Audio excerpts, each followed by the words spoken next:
Oke, saudara masih semangat? Pasukan gak begini suaranya. Pasukan masih semangat? Oke. Sebenarnya saya nyiapin buat hari ini itu tema yang lain gitu. Saya nyiapin tentang Lot dan Mephiboset, tapi kemarin Tuhan itu ngomong dan menginterupsi gitu. Jadi ketika Tuhan ngomong 1-2 statement, saya coba gali. Dan ini mungkin bisa sedikit melanjutkan tadi apa yang Bevi sampaikan. Bagaimana dia merindukan sebuah generasi yang benar-benar bangkit karena sudah urgensinya generasi itu harus bangkit. Dan hari ini Tuhan kemarin ngomong, "Nak, doamu sudah aku jawab. Yang kita kerjakan kemarin, pasukan di tempat ini doa 24 jam dan melakukan banyak hal, mengisi cawan, membuat mesbah. Hari ini kita melihat bagaimanapun Tuhan tetap setia." Amin, saudara. Tapi gak cukup dan harus terus berkelanjutan. Dan Tuhan bilang, "Nak, pelajari tentang mesbah, pelajari tentang kecapi, pelajari tentang senjata-senjata terbaik yang itu memang harus keluar di akhir zaman." Dari kitab Wahyu gak banyak senjata yang disebut, gak disebutkan karunia-karunia. Berkali-kali diulang di kitab Wahyu yang menceritakan tentang kekuatan di akhir zaman itu mesbah, kecapi, mesbah, penyembahan kecapi, itu terus diulang-ulang. Dan hari ini kita akan sama-sama belajar. Karena awalnya Tuhan sebenarnya ngasih judul mesbah yang tidak di make up, tapi saya ganti judulnya ya. Nanti kita akan belajar selanjutnya. Semua pahlawan iman dari awal kitab Kejadian itu ditulis, semua, benar-benar semua itu memulai selalu pasti dengan mesbah. Mulai dari Nuh, ketika dia mengikuti perintah Tuhan dan dia menyelesaikan setiap yang Tuhan perintahkan, dia membuat mesbah dan perjanjian turun. Lanjut ke Abraham, setiap kali pertemuannya dengan Tuhan, mulai dari dia terima janji, dia mengawal janji, dia menunggu janji, sampai dia terima penggenapan janji, sudah lahir Ishak pun tetap diiringi dengan mesbah. Ini kejadian, hanya di kitab Kejadian. Semua tokoh-tokohnya itu perjalanannya dimulai dengan mesbah. Dan kalau seandainya mesbah itu cukup sekali, harusnya kalau Abraham sudah bangun mesbah dan terima perjanjian, harusnya keturunan selanjutnya apakah cukup hanya mesbah para pendahulu? Ternyata enggak, saudara. Ternyata itu berkelanjutan sampai keturunannya yang selanjutnya.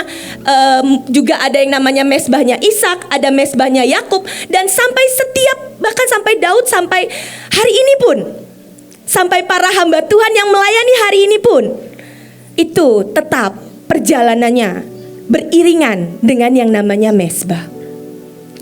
Jadi kalau kita mau melanjutkan perjalanan para pendahulu, kita mau melanjutkan para pahlawan-pahlawan iman, kita mau melanjutkan perjalanan dari Pak Yusak, Pak Petrus Agung, Pak Daniel, semua orang yang sudah memulai dengan mesbah. Mau gak mau, hidup kita juga harus belajar memeluk mesbah.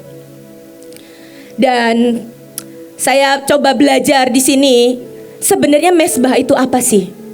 Saya coba gali dan saya coba gali lagi. Ada sangat banyak pengertian. Ada yang berbicara mesbah itu akar katanya tempat penyembelihan, memang harus ada yang dipotong.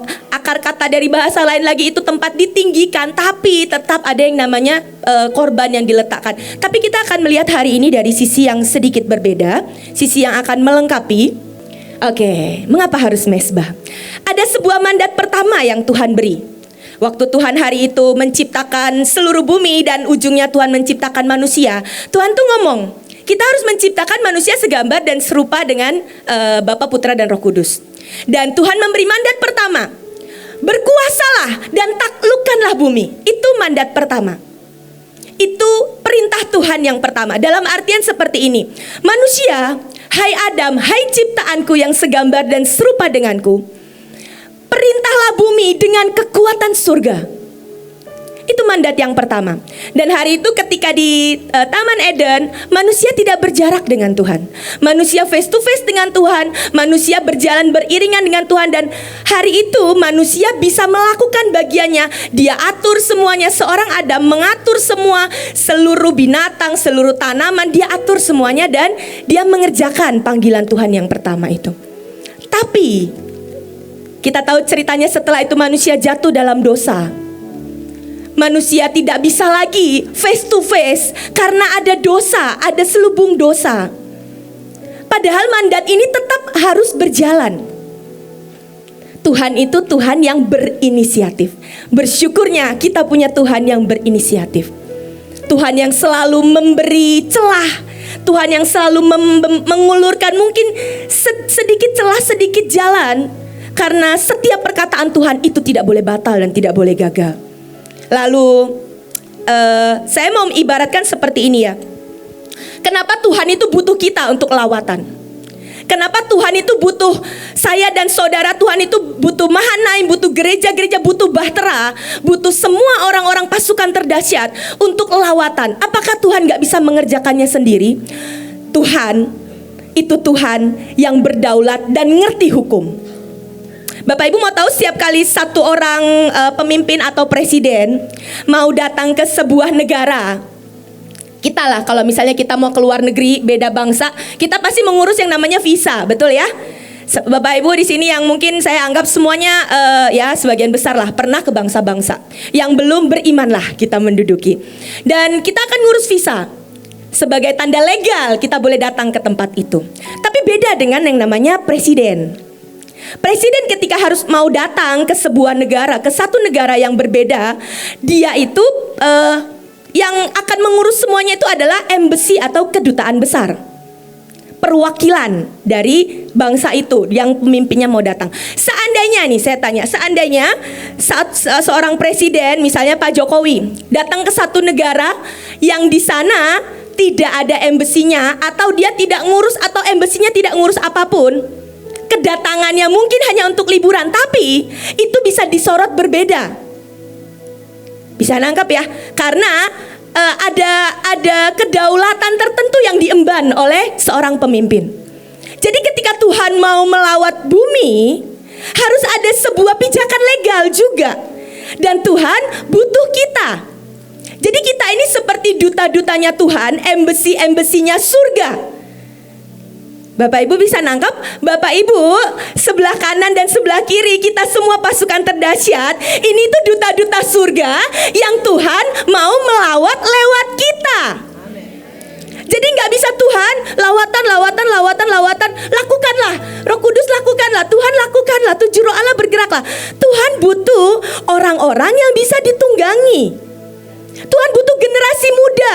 Tuhan butuh anak-anak Joel. Tuhan butuh bahkan dari bayi-bayi, bahkan para teruna-teruna. Tuhan butuh para embassy-embassy, para duta-duta kerajaan surga untuk menggenapi perintah mandat Tuhan yang pertama. Penuhi bumi, taklukkanlah, kuasailah. Tuhan butuh kita. Karena Tuhan itu Tuhan yang berdaulat, dia tuh butuh legal. Dan alam ketika manusia akhirnya jatuh dalam dosa, realm kita, dimensi kita adalah dimensi natural. Sudah manusia dengan jasmaninya. Sedangkan Tuhan punya dimensi yang ilahi, yang bisa menginvasi seluruh bumi, itu roh Tuhan. Roh Tuhan itu mau turun, tapi butuh untuk dia itu sebuah tempat berpijak, sebuah alat, sebuah platform, sebuah wadah untuk yang dimensi surga itu bisa turun mengalir dan benar-benar menguasai seluruh bumi. Masalahnya hanya ada jalan untuk bisa yang namanya dimensi yang jasmani ketemu dengan dimensi yang surga, itu ada jarak di tengah. Dan di sini yang saya sebut penyambungnya, yang menghubungi antara hati Tuhan, kehendak Tuhan, kuasa Tuhan dengan yang harus jadi daging. Di tengahnya ada jembatan yang namanya mezbah. Mezbah itu apa sih? Mezbah itu adalah sebuah wadah, ada sangat banyak dan kaya pengertiannya. Tapi di sini yang kita mau sama-sama belajar adalah mezbah itu adalah sebuah wadah, sebuah dasar, sebuah platform untuk perjanjian itu bisa diturunkan. Perjanjian itu bisa diaktifkan dan perjanjian itu bisa dilanjutkan.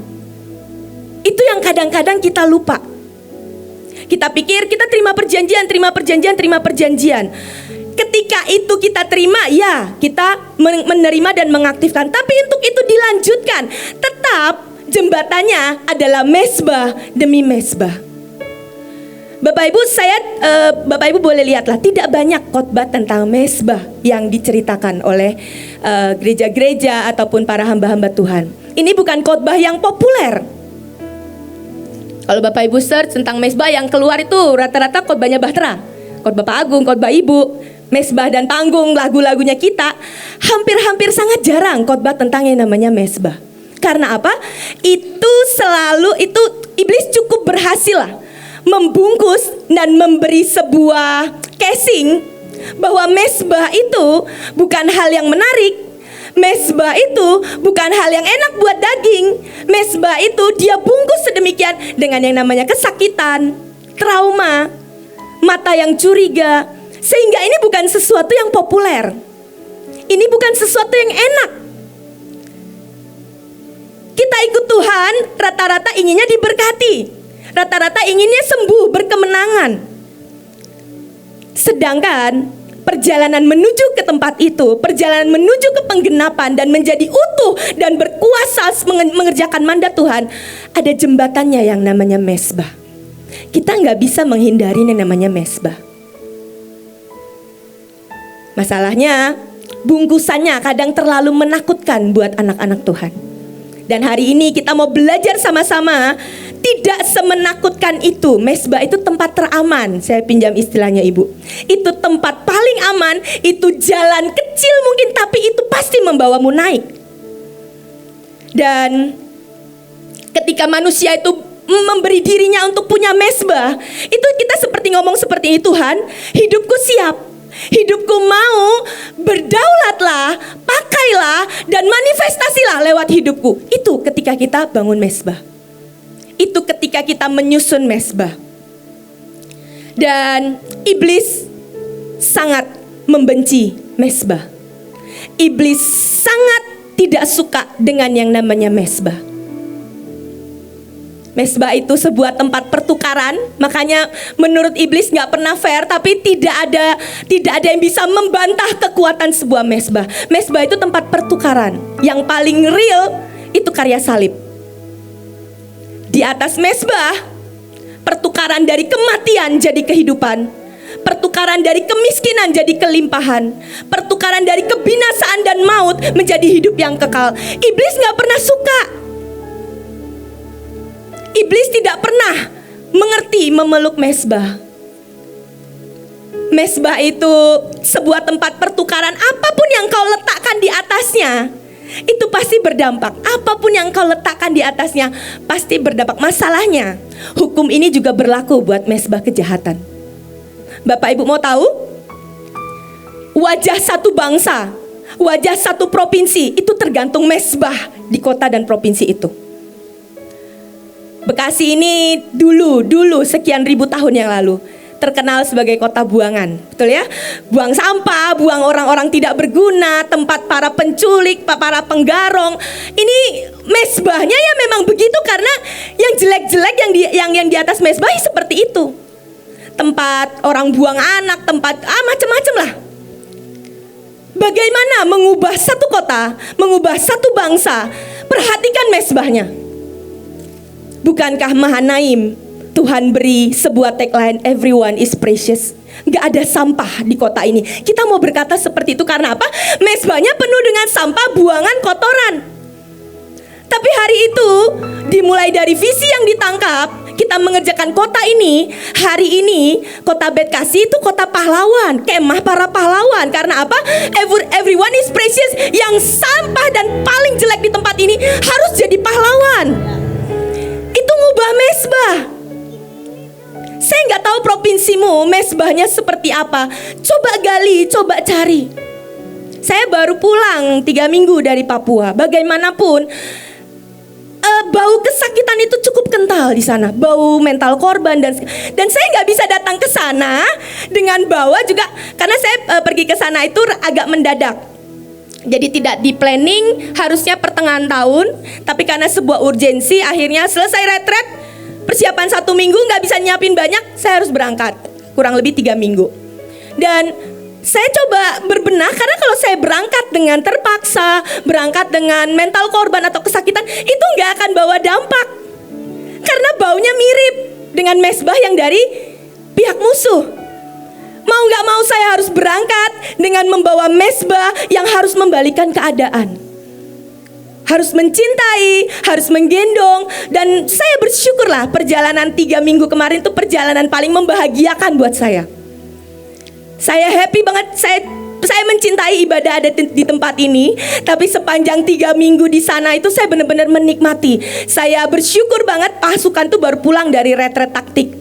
Jadi kami ke sana itu mereka lagi nyala-nyalanya, lagi semangat-semangatnya di setiap kota. Kami nggak dikasih kendor. KKR mau kecil, mau besar, mau 100, 300, 700, nonstop. Dan saya benar-benar menikmati perjalanan sepanjang mengerjakan gerbang timur. Dan hari ini ke depan kita sudah diberi jawaban doa paling nggak 5 tahun. Dengan pemimpin yang terpilih. Tapi Bapak Ibu, gak cukup cuman sampai mesbah yang itu. Di depan yang bulan Maret akan berjaga-jaga. Minggu depan kita akan doa 16 jam. Bisa gak setiap kali kesempatan itu kita jadikan dan kita peluk dan kita ubah itu jadi mesbah kesukaan yang membuat Tuhan terus melanjutkan perjanjiannya, menggenapi, melanjutkan, mengamplify sampai benar-benar perjanjian itu tuh benar-benar jadi buat bangsa kita, nggak berhenti. Iblis nggak cuman menutup dan memberi casing mesbah itu menyeramkan, tapi iblis juga berusaha orang-orang penerima perjanjian itu berhenti membangun mesbah. Sehingga mesbah itu tidak bisa berkelanjutan. Mesbah itu tempat kita terima perjanjian, tempat kita mengaktifkan perjanjian, dan tempat perjanjian itu dilanjutkan. Makanya Miel Elion pun dari kecil diajar punya mesbah. Suka gak suka, tetap mereka harus jadi nyembah, mereka harus nari. Itu bukan sesuatu yang sekedarnya Bapak Ibu. Itu buat mereka bisa melanjutkan perjanjian dan mengamplify itu. Jadi mesbah itu harus berkelanjutan. Boleh slide-nya yang ketiga kalau nggak salah. Iblis sangat tidak suka mesbah. Iya. Jadi mesbah itu adalah tempat di mana kuasa yang divine, yang dari surga itu bertemu dengan semua kenaturalannya kita. Makanya orang-orang yang mau hidupnya supranatural, nggak ada jalan lain, hidupmu harus kenal mesbah. Minggu lalu ibu khotbah tentang glorious path kalau nggak salah. Bagaimana ekspansi kingdom itu harus terjadi, itu mandat, kuasai dan taklukkanlah bumi. Tapi gimana supaya kita bisa mempunyai orang-orang yang mengalami ekspansi kingdom tapi tidak kehilangan perkenanan Tuhan? Menurut saya salah satu yang bisa nolong kita adalah keduanya harus berjalan dengan kita mengerti, memeluk dan membangun mesbah. Selama Alkitab itu cuman ada 2 golongan Bapak Ibu, 2 golongan orang. Orang-orang yang hidupnya ngerti bangun mesbah setiap perjalanannya, dan orang-orang yang tidak punya mesbah, yang ujungnya terhilang juga. Pilih, kita jadi pasukan, kita jadi anak-anak Tuhan, kita jadi generasi yang ngerti punya mesbah. Bukan cuma ngandalin mesbah pendahulu, bukan cuma ngandalin mesbah pemimpin. Hidupmu sendiri harus punya portal untuk yang ilahi itu bisa ngalir dan dimanifestasikan. Jangan tertipu dengan iblis yang selalu membungkus mesbah itu sakit, mesbah itu korban, mesbah itu air mata. No. Seandainya kita benar-benar ngerti hati Tuhan, dengerin lagi deh khotbahnya ibu yang minggu lalu Glorious Path. Kalau kita ngerti hati Tuhan, kalau kita ngerti meluk hati Tuhan, kita akan jadi orang yang sangat suka memeluk mesbah. Karena itu tempat yang terdekat kita dengan denyutnya Tuhan. Dia juga pribadi yang ngerti Dan makanya ada karya salib. Dan kita semua sudah tahu, satu saat Pak Fendi sering mengajarkan, satu-satunya jalan akses kita masuk ruang Maha Kudus pasti lewat mezbah. Satu-satunya akses kita masuk ruang kudus pasti lewat mezbah. Satu-satunya akses kita masuk ruang Holy of Holiest cuman satu pintu, mezbah. Masalahnya, iblis akan selalu menghalangi kita. Iblis akan selalu mengkamuflase, menggeser, menutup kekuatan yang namanya mezbah. Bapak Ibu, kita mau ngerti nggak ngerti soal mezbah, iblis tahu ini. Sehingga hari ini menurut saya di alam roh itu ada pertempuran mezbah. Ini kita melihat kondisi politik itu ada mezbah demi mezbah yang terjadi, Bapak Ibu. Ada yang mezbahnya cari kuasa gelap, ada yang mezbahnya pesugihan, ada yang mezbahnya mungkin iblis menginginkan ada cawan korban lagi, dia berencana bikin bencana alam. Kita sedang berlomba peperangan mezbah, peperangan gelombang. Jadi kalau Bu, kenapa sih tiap selalu bikin doa 24 jam, 16 jam? Apa nggak capek doa? Bapak Ibu, kita peperangan mezbah. Dan kalau iblis tidak berhenti dengan terus bikin mezbah buat kekuatan dan cawan kejahatan, maka kita juga nggak boleh berhenti. Bahkan harusnya kita lebih kok.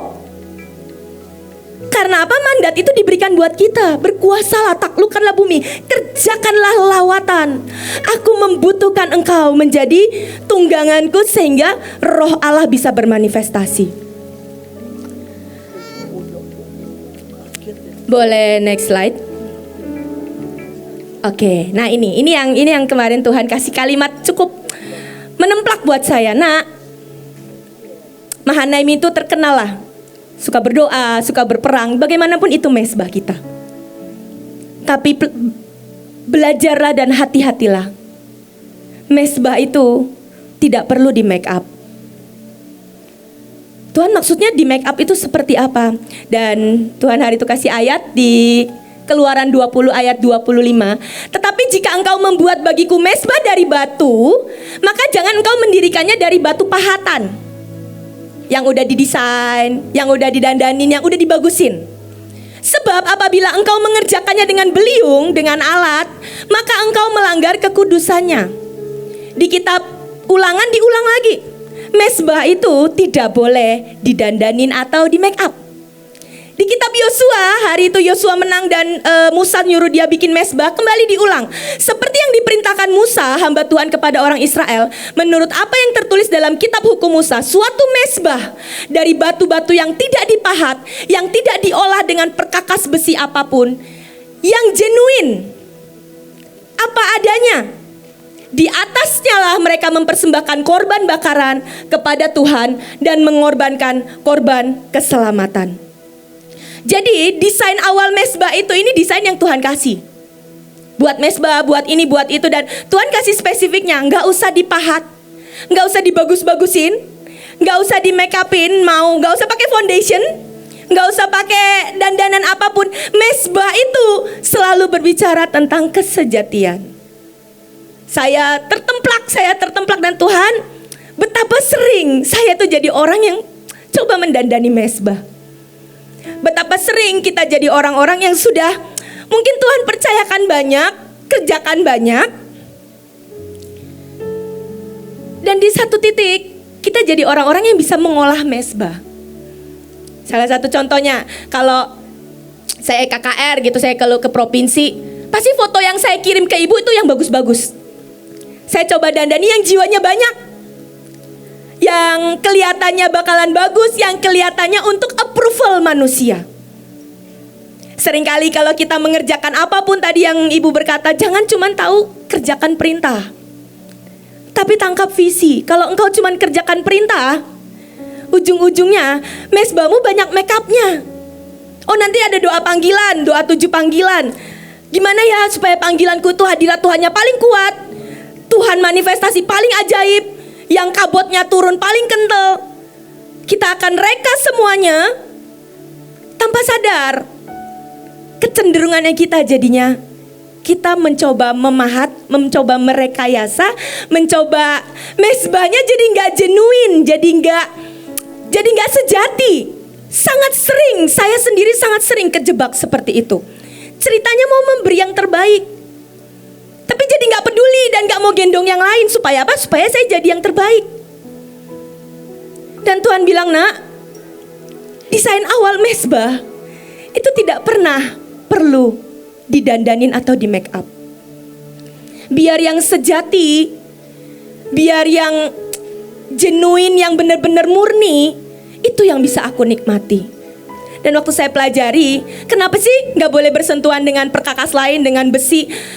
Saya baca satu literasi, Bapak Ibu, setiap kali para penambang itu ke sebuah tambang emas, mereka akan menemukan material-material nugget emas atau apapun lah, kerikil emas, nugget emas. Tapi ada satu material yang mirip banget dengan emas. Mirip banget, dan itu sama-sama kadang berdampingan. Materialnya namanya Fe atau besi. Dan besi ini ketika dilihat secara warna, tadi ada gambarnya, boleh tetap ditampilkan. Dilihat secara warna kayak emas, yang gambar yang di pojok. Mirip gak Bapak Ibu dengan emas? Dengan bongkahan emas, mirip. Bahkan kasat mata gak bisa dibedakan. Seolah-olah murni, seolah-olah precious, seolah-olah berharga. Tapi ketika ujian itu datang, ketika harus ditetesin asam tertentu, akan kelihatan aslinya dan akan gosong. Harganya beda jauh, kualitasnya beda jauh, tapi tampilannya sangat mirip. Ketika mesbah kita bercampur dengan besi atau ukiran atau rekayasa kita.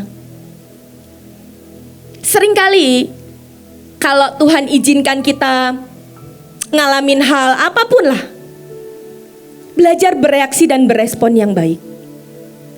Karena itu akan menjadikan responmu itu sebuah mesbah hati yang berkenan buat Tuhan. Bapak Ibu lebih pilih mana? Dipuji Tuhan atau dipuji manusia? Yakin? Yakin. Nah, tadi saya sudah minta izin ya. Saya sudah minta izin sama orangnya. Gak mau disebut namanya. Katanya samaran aja. Sebutlah namanya kakak C ya. Miss C gitu. Dia bilang, aku tuh jadi curhat. Aku tuh sedih. Aku tuh sering banget dimarahin Bu Iin gitu. Jadi gak usah tahu namanya siapa ya. Miss C. Jadi saya gak sebut namanya. Saya sering banget dimarahin sama Bu Iin. Terus saya bilang, gak cuman kamu yang dimarahin. Leo juga sering, Kak Ruth juga sering, saya juga dimarahin sesekali. Gak cuman kamu, iya, tapi kalian kalau dimarahin kalian tetap dipuji. Kalau aku dimarahin gak pernah dipuji. Dan dia cerita dengan berderai air mata ya. Saya cuman bisa menepuk dan mendengar dan ya menghibur lah ya. Karena saya gak boleh sebut namanya, Miss C, sebut aja Miss C ya. Jadi dia bilang, saya itu sedih loh, dia bilang. Saya tuh memang kurang bisa nangkep, kadang-kadang salah. Tapi saya tuh sedih setiap kali saya mau memberi yang terbaik. Dan saya dimarahin, dan saya gak pernah dipuji. Kalau hasilnya ternyata udah bagus juga gak pernah dipuji. Terus saya bilang, udahlah, jadikanlah itu mesbah silent altarmu. Engkau kalau menginginkan pujian manusia, maaf, sofarnya bunyi. Maaf, semua bunyi. Jadi kalau kamu menginginkan pujian manusia, mesbahmu seolah-olah butuh di center, butuh dikasih highlight. Bukankah lebih baik kalau itu tetap jadi silent altar, sebuah kemuliaan, sekalipun kadang gak salah tetap disalahin, biarkan itu jadi silent altar. Dan kadang-kadang itu upahnya lebih utuh daripada ketika engkau sering dipuji. Ujung-ujungnya ternyata Tuhan tetap baik. Minggu lalu tetap Tuhan kasih sedikit pujian lah. Kalau dengar khotbahnya Ibu minggu lalu, Miss C ini ya, nggak tahu orangnya datang atau tidak, saya nggak tahu. Tapi saya udah janji menyamarkan. Jadi saya sudah meminta izin dan menyamarkan. Terus jadi saya bilang, tuh, akhirnya kan Tuhan notice. Ujungnya kan tetap Tuhan itu punya sebuah lirikan khusus kok. Kalau engkau ngerti, buat mesbahmu itu tetap jadi mesbah yang harum. Jangan komplain. Jadi Bapak Ibu, kalau Bapak Ibu mungkin jarang dipuji, Bapak Ibu mesbahnya jarang dikasih center, jarang di highlight, jarang di blow up, bersyukurlah Bapak Ibu. Itu mesbah yang genuine, yang asli, yang memang Tuhan bilang dari awal, aku mencintai yang asli, yang tanpa permakan. Nggak usah di make upin, nggak usah pakai dempul. Ini ada beberapa contoh, mungkin dengan singkat. Mereka yang mesbahnya terlalu banyak permakan, dengan semua motivasi dan ujungnya satu, cuman buat dapat perkenanan, approval, cuman membuat amaze manusia. Boleh ditampilkan, ada 4 yang saya munculkan di sini. Pertama, mesbahnya Saul. Nah, ini semua tahu ceritanya lah. Ujungnya dia berkata ke Samuel, tolong jaga wajahku. Saya harus melakukan mesbah itu, saya harus taruh korbannya karena engkau gak datang-datang. Ujungnya dia lakukan itu cuma untuk apa? Rakyat tidak meninggalkan dia.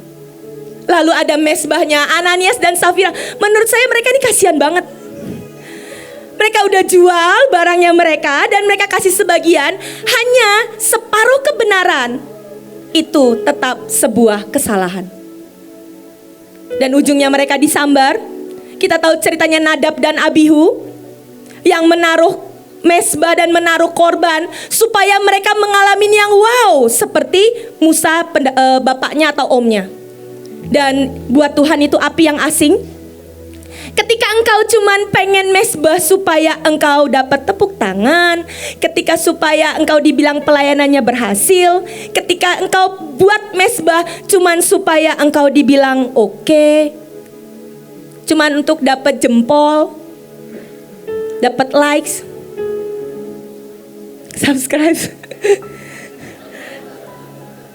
Itu bukan desain mesbah yang Tuhan bisa nikmati.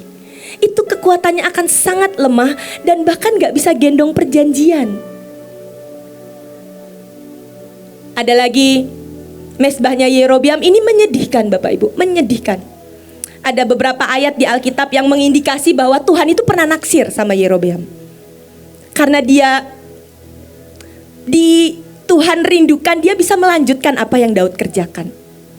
Tapi hari itu ada sebuah hal yang menjijikan yang membuat Tuhan tiba-tiba ilfil. Dia yang bukan siapa-siapa, hari itu dia sudah memimpin 10 suku loh Bapak Ibu. 10 suku. Dari setelah Daud, Salomo, setelah itu kan terpecah. 2 suku tetap dengan Rehabeam.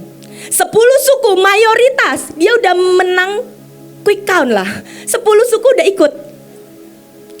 Tapi hari itu tiba-tiba dia mempermainkan mesbah. Dia buat mesbah supaya orang tidak meninggalkan dia. Dia bikin mesbah dengan di tempat di mana supaya orang nggak perlu pergi ke Yerusalem, supaya dia nggak perlu ditinggalkan. Hari itu Tuhan yang awalnya pernah jatuh cinta karena sebuah tindakan dan keputusan yang bodoh, akhirnya Tuhan membuang muka dan Tuhan tidak mau melanjutkan perjanjian dengan Yerobeam. Ini menyedihkan. Saya nggak tahu Bapak Ibu, hari-hari ini engkau ngalamin seperti apa. Tapi kalau Tuhan izinkan ada hal-hal yang mungkin membuat engkau harus memeluk mesbah, sebenarnya itu cara Tuhan menjaga engkau tetap ada dalam perjanjian. Itu cara Tuhan untuk menjaga bangsa ini tetap ada dalam perjanjian. Kalau kita setiap tahun harus ngurusin provinsi, retretnya, datang ke kotanya, itu bukan untuk sesuatu yang iseng. Itu bukan agenda manusia. Itu untuk melanjutkan sebuah perjanjian yang Tuhan beri buat bangsa kita. Tuhan butuh duta-dutanya. Tuhan butuh orang-orang yang hidupnya punya mesbah, sehingga yang ilahi bisa dialirkan lewat portal hidupnya. Sekarang kita akan lihat, ini slide yang terakhir. Ada para pembunuh mesbah yang saya menangis karena saya punya banyak di antara ini. Kita sudah mengerjakan cukup banyak sejauh ini, kita sudah berjalan mengerjakan ini dan itu, mengerjakan lawatan, mengerjakan jiwa-jiwa. Jangan sampai para pembunuh-pembunuh ini tetap kita izinkan ada dalam hidup kita. Yang pertama adalah kasih yang tidak mendidik. Engkau yang mungkin ya punya 1-2 pemuritan, engkau terus komplain dan engkau malas untuk mendidik, engkau malas untuk melahirkan. Saya salut lah, Joshua tuh memang benar-benar gak pernah berhenti untuk melahirkan. Rahim rohnya itu terus, saya berharap dia terus punya energi yang tidak akan pernah berkurang. Melahirkan jiwa-jiwa, bukan melahirkan jiwa-jiwa, melahirkan generasi-generasi yang di bawahnya dia. Tidak takut tersaingi dan terus melahirkan dan terus melahirkan. Itu akan terus membuat kita punya mesbah untuk melahirkan generasi. Jangan engkau menjadi orang yang punya kasih yang tidak mendidik seperti Imam Eli, sehingga ujungnya dia seorang penjaga mesbah akhirnya harus mati dekat tabut karena dia tidak pernah mau berani repot-repot mengcounter anaknya, mendidik anaknya. Yang kedua, jangan kita merasa berjasa. Ini sudah sering. Semua orang yang merasa berjasa pasti kecewa. Itu saya highlight. Apapun yang kita sudah lakukan, kita udah doa nih segala macam dan ternyata Tuhan jawab doa kita, nggak usah perlu merasa berjasa. Wah, dia menang karena doa-doa saya. Wah, ini terjadi karena teman-teman tim Februari dahsyat gitu. Nggak usah merasa berjasa. Memang teman-teman tim Februari luar biasa dan ajaib. Beri tepuk tangan dulu dong. Pasukan-pasukan yang pemimpin-pemimpin yang menjaga. Tapi biarkan itu jadi mesbah. Jangan kita kotorin dengan setiap apapun kita merasa berjasa, merasa kita penting, merasa kita tidak tergantikan. Itu membunuh mesbahmu. Membuat perjanjian yang Tuhan harusnya kerjakan dalam hidupmu itu sedikit terhambat. Jangan merasa berjasa. Si anak sulung merasa berjasa, dia kecewa. Haman merasa berjasa, dia kecewa. Siapapun yang merasa berjasa pasti kecewa. Dan itu merusak mesbah. Yang ketiga, urusan hati. Yang kata Pak Luki gak ada habisnya. Sakit hati, iri hati, terus mengeraskan hati. Bapak Ibu, mengeraskan hati itu simple banget. Engkau tunda untuk minta maaf. Engkau tunda untuk engkau lebih merendah. Engkau tunda aja, itu mengeraskan hati. Dan gawatnya, mulai dari mengeraskan hati, ujungnya engkau bisa sangat halus meninggalkan Tuhan. Bukan Tuhan yang meninggalkanmu. Esau mengalami ini ketika dia mengeraskan hati. Dan menyedihkan, Karut pernah khotbahin ini, menyedihkan. Dia tidak minta dia untuk dipertahankan Tuhan, malah ayatnya mencatat Esau pergi dari hadapan Tuhan. Mengeraskan hati itu merusak mesbahmu. Lalu selanjutnya, pride dan pembuktian diri dan insecure hati yang merasa tidak aman. Ngelihat orang lain naik tidak aman, ngelihat orang lain diberkati tidak aman. Saya tuh baru tahu Holmes itu diberkati rumah baru. Dan saya lihat dia posting fotonya itu keren banget, bisa buat misdidas segala macam. Saya coba cek, saya tuh happy banget dengerin dia punya rumah baru. Saya tuh bagaimanapun dia partner kami di tim imam gitu. Jadi saya bangga dan bersyukur dan happy banget ngelihat dia diberkati rumah baru. Jadi coba cek hati kita. Setiap kali kita ngelihat orang lain yang dipuji, orang lain yang naik, apakah ada yang insecure di sini, ada yang tidak aman di sini? Akuin itu, gak usah dipermak, gak usah puji Tuhan ya dapat rumah, padahal dalam hati kita kesel. Gak usah dipermak, gak usah didempul, gak usah di foundation. Jujur aja sama Tuhan, kan aku yang minta rumah, kok dia yang dikasih. Jujur, yang pertama genuine dulu datang ke Tuhan. Tuhan, ajari aku bagaimana caranya aku juga dapat perkenananmu.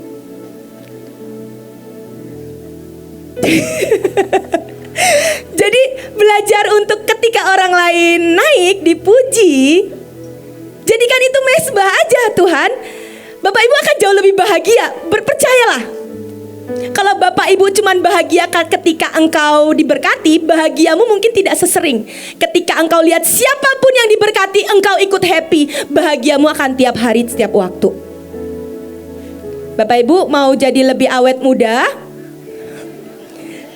Iri, insecure itu membuat kita cepat tua Bapak Ibu. Banyak kerutan dan itu roh kematian itu akan mendekat dan mengendus itu.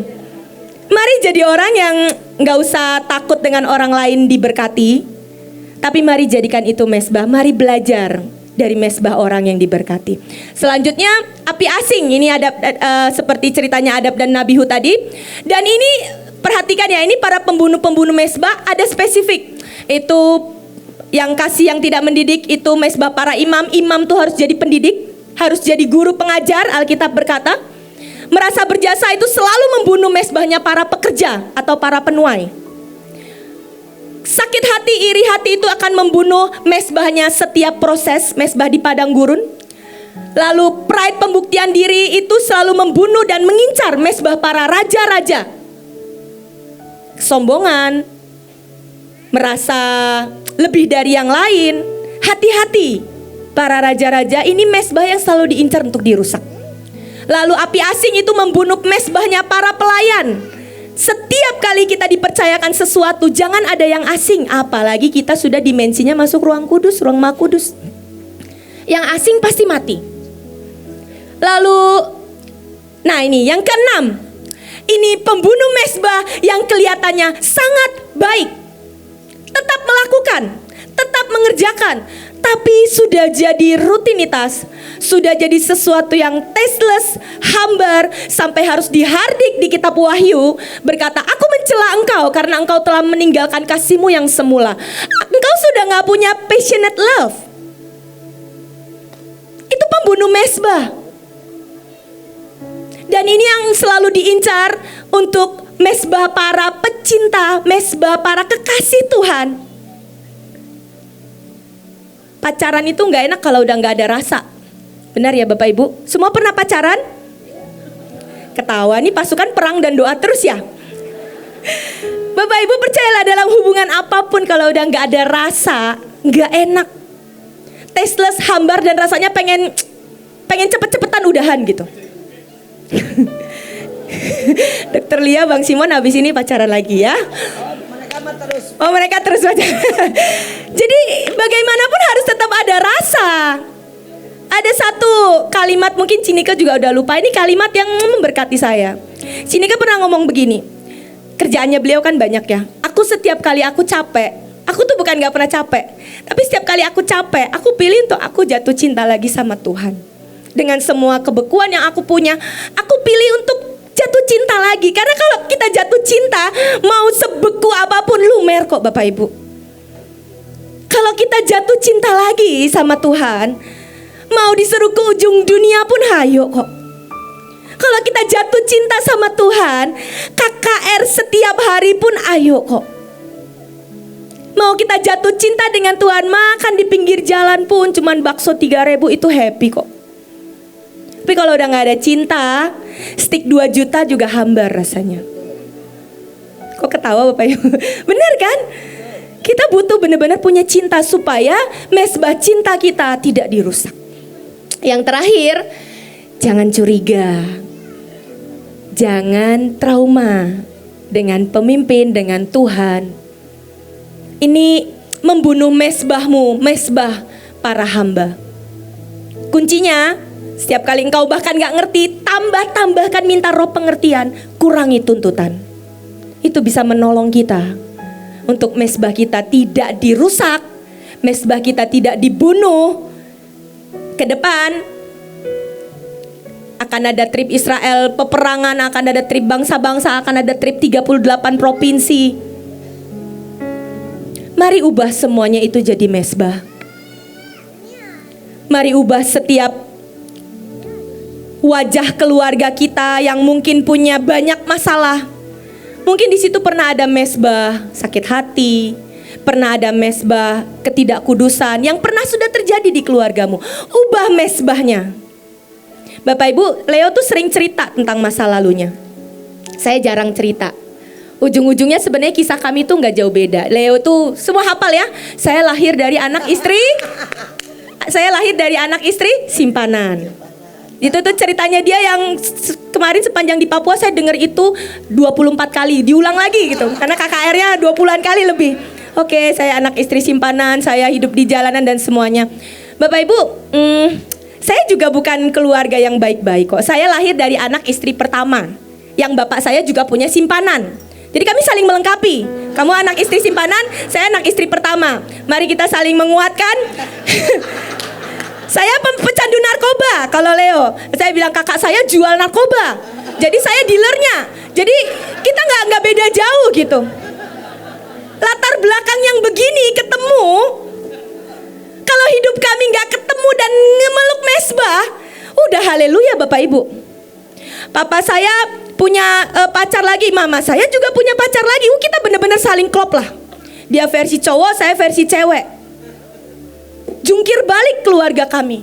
Saya berani bilang sampai hari ini, kalau Tuhan izinkan itu terjadi dan kami boleh meluk dalam sebuah panggilan, karena mesbah yang Tuhan izinkan. Orangnya ada ya?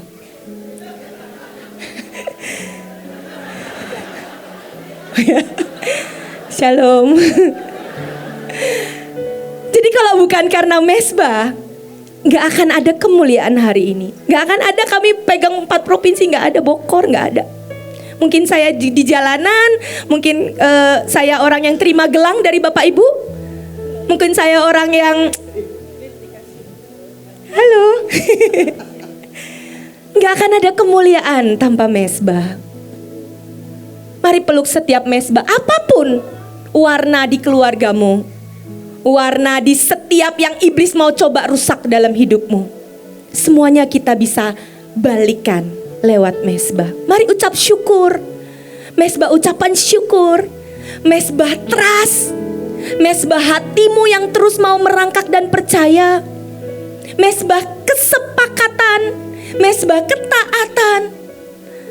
Itu semua nolong kita, gak pernah untuk nyiksa kita, enggak. Mau sehancur apapun, sejungkir balik apapun, Tuhan sanggup merekayasa. Amin Bapak Ibu. Amin. Terima kasih, Tuhan Yesus memberkati.